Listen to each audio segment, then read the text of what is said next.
So I wanted to share a little bit more about myself today, specifically on how I ended up becoming a math educator. I'm kind of a unicorn in the field of Singapore math right now because unlike all the other specialists and experts, I'm from Singapore, which means that I went through the curriculum as a student and I've also taught it as an instructor. When you see my background and credentials on paper, you may think that I had planned my math educator career out from the get-go.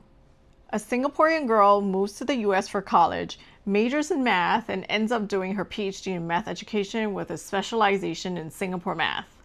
But of all of the things I imagined for myself, the path that I'm on right now is one that has never crossed my mind.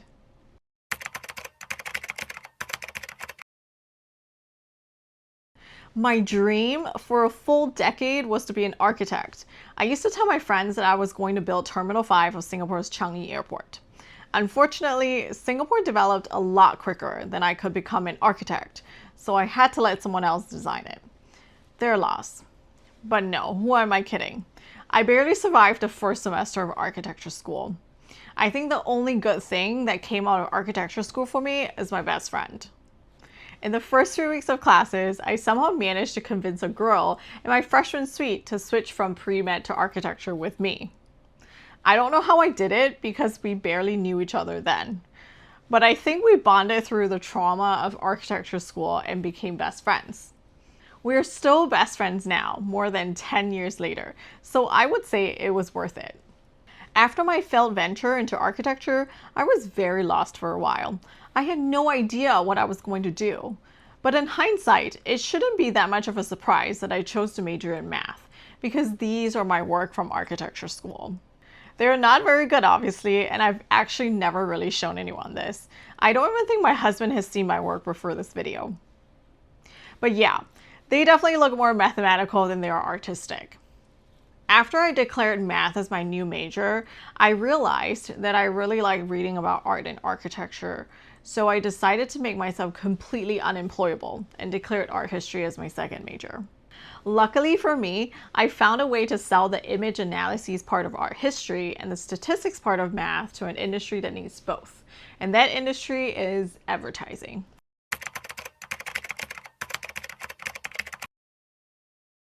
I worked as an advertising analyst for a few years after college, and during that time, I started volunteering for a nonprofit called Tutoring Chicago.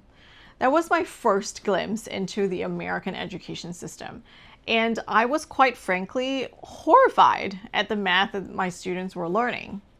Their homework was basically drill worksheets, and it was very clear to me right from the beginning that they had zero conceptual understanding. I thought to myself, this is not the way to learn math. So I took matters into my own hands and started looking up math materials that actually looked familiar to me. At that time, I had already known about Singapore math because my dad has an American business partner who uses the curriculum to supplement his kids at home. So when I was doing research to help the students I was tutoring, I started looking more into how I can use the math curriculum that I was taught with to teach them. Tutoring was a deeply fulfilling experience for me, and in many ways it still is. I found my connection to math and to Singapore math to be rather serendipitous. It wasn't really something I went looking for, I just kind of fell into it. When I knew math education is going to be my life's work, I took a leap of faith, quit my job, and threw myself into graduate school full time. And just like that, I've been teaching math for almost a decade now, and I haven't looked back since.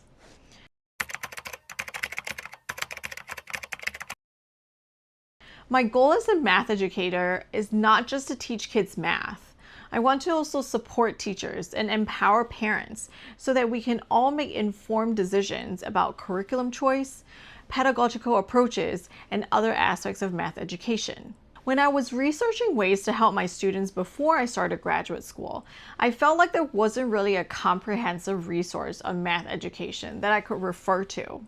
The resources were either too academic or not academic enough. There wasn't an accessible in between, and there still isn't really one now. So I decided that I want to be that resource for parents, other educators, and anyone else who wants to learn more about the math education space. I hope you'll follow along so that we can figure out the math stuff together. See you in the next video.